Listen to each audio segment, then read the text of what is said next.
Hello. Good afternoon, students.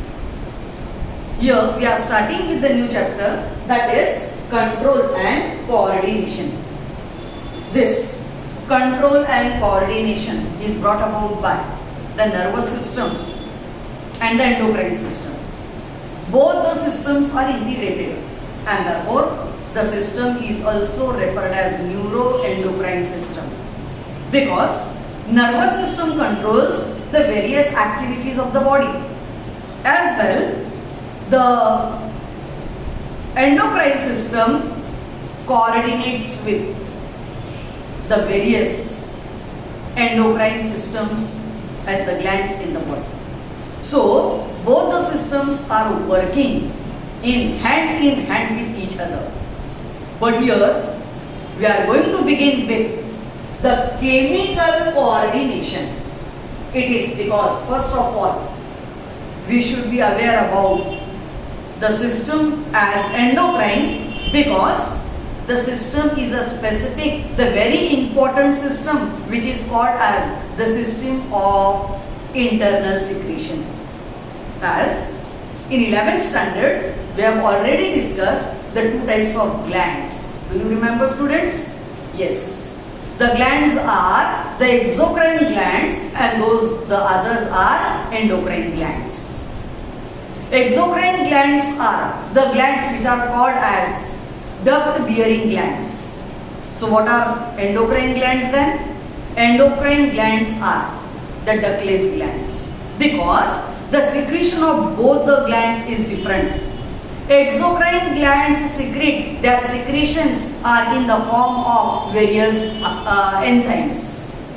Whereas endocrine systems, the secretion of this endocrine gland is nothing but, these are called as hormones. Where the study of endocrine glands is endocrinology. This endocrinology for the first time was studied by the scientist Thomas Edison. So, Thomas Edison is also called as father of endocrinology.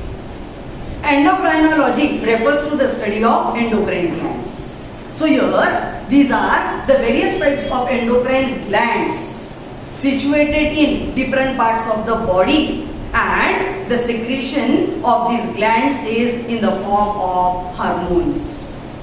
Hormones are the chemical messengers of the body. They convey the messages from one place to another, where the message which are conveyed from one place to another are in the form of target organs, because these endocrine glands are the ductless glands. These ductless glands they pour their secretion directly in the bloodstream. Therefore, does not require any ducts to transmit their secretion from one place to another, because they are supposed to be directly released in the bloodstream, where the blood is transported to different parts of the body. Means these chemical messengers also are transported to different parts of the body, and hence these hormones are referred as the chemical messengers. Actually, E.H. Ernest, he coined the term hormones as the chemical messengers. As well, Huxley named these hormones as, he gave the meaning of the term hormone as to excite or otherwise to stimulate. So these are the chemicals which makes the excitement or otherwise they stimulate the organs. And therefore, these chemical messengers are found to be specific, as these chemical messengers either may be the proteins. The chemical messengers either may be in the form of carbohydrates. These chemical messengers may be in the form of the lipids. Those are the fats, what we call them as the steroids. These chemical messengers are in the form of catecholamines. These are the hormones which are in the form of monoamines.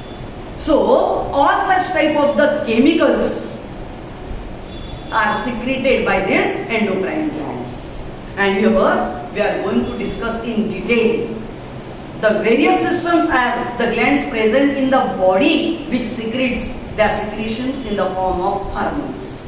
But before that, let us discuss what actually the hormones are. So, the hormones are referred as the chemical messengers of the body. The chemical messengers are secreted at one place, but their effect is observed on the target organs. Such type of these hormones are secreted by ductless glands. These ductless glands are endocrine glands. So, the secretion as hormones are directly released in the bloodstream, where the properties of hormones are as such. Hormones are specific in action. That means the hormones which are growth regulators will not show their effect on the other hormones, like the hormones what we called it as the hormones secreted by the reproductive organs. As both of them are specific in their action, no hormone will interfere in the action of the respective. So they are called as specific. Hormones are required in a very little amount, that is they are required in traces. But the requirement is found to be very, very essential in the body. Hormones are also referred as autocoid molecules. Autocoid, they are informative molecules. Hormones are non-antigenic. Hormones are secreted at one place, but their effects are observed on the target organs. Whereas these hormones are required in a very less amount in traces, it depends upon. Sometimes the hormones are secreted as very less, as sometimes they are secreted in higher amount. It totally depends upon the intensity and the stimulation. But hormones, if secreted in excess, or if they are deficit in deficiency, they lead to the disorders. The disorders are called as syndromes.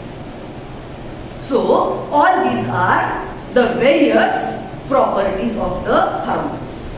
Actually speaking, these are the four different types of the cells which secretes their secretions, as the cells which secrete their secretion for the stimulation of their own self itself are called as autocrine. Secretion of the cells, what they do? They stimulate their cell. Such type of the cells are called as autocrines. Whereas the second type of the cells are the paracrine cells. These paracrine cells, they secrete the secretion as they stimulate the neighboring cells. Means one cell will secrete and that secretion of that cell will stimulate the another as the neighboring cell. The third type of the cells are the endocrine cells. These endocrine cells, they also secrete their secretions as they stimulate the organs which are far away. I mean to say, they may also be called as the organs as the target organs. Means the secretion is at one place, but the effect will be observed on the far organ. These are called as target organs. Where the fourth type of the hormones, as the cells are found to be very interesting, as they secretes the pheromones. Pheromones are the hormones which are secreted by the cells to stimulate different animals or organisms. For example, you may be knowing about the social insects like ants, where you may see the very little as the granules of sugar lie at one place. That time you will see some of the ants are moving around. They may be few in number, but after some time you will observe a very big line is observed of those insects. How come they came to know that here there are the granules of sugar and we should visit that place? It is because these ants, these organisms secrete the chemicals which are evaporating as they are volatiles. So they are smelled by these insects which are far away, and therefore they will come nearby. The same type of the pheromones are secreted by various insects. Even these pheromones are secreted by snakes also. We say if you bit a snake, and it is observed that female snake as cobra, female cobra, she will take the revenge. Actually, that is not the revenge. She will not know anything about who has killed or has bitten, but the pheromones are released. And by smelling these pheromones, the female snake may visit that respective place. So such type of chemicals are secreted by one organism, and it is for the stimulation of another. Is that clear? The another animals, organisms are stimulated. Such type of the secretions are called as pheromones. Here we are going to discuss the endocrine system, as there are different types of the endocrine glands which are situated in the body, out of which here is the structure of pituitary gland. I want all of you all to draw this diagram of a pituitary gland, where the gland is situated in your brain. Your brain is divided into three parts. It is forebrain, it is midbrain, and the third part is the hindbrain. So this is the gland which is situated at the region of diencephalon, below the diencephalon. A very small but tiny, the smallest of the endocrine system. The smallest of the gland is the pituitary gland. Formerly, this gland was called as a pituitary gland. This pituitary gland was called as the master gland. Formerly, this pituitary gland was called as the master gland. But nowadays, here, this gland is the hypothalamus, because hypothalamus has its control on this pituitary gland. So can we say this pituitary gland as a master? No. So who is the master? Hypothalamus. So hypothalamus is the master gland. So here we are going to discuss the structure of pituitary gland.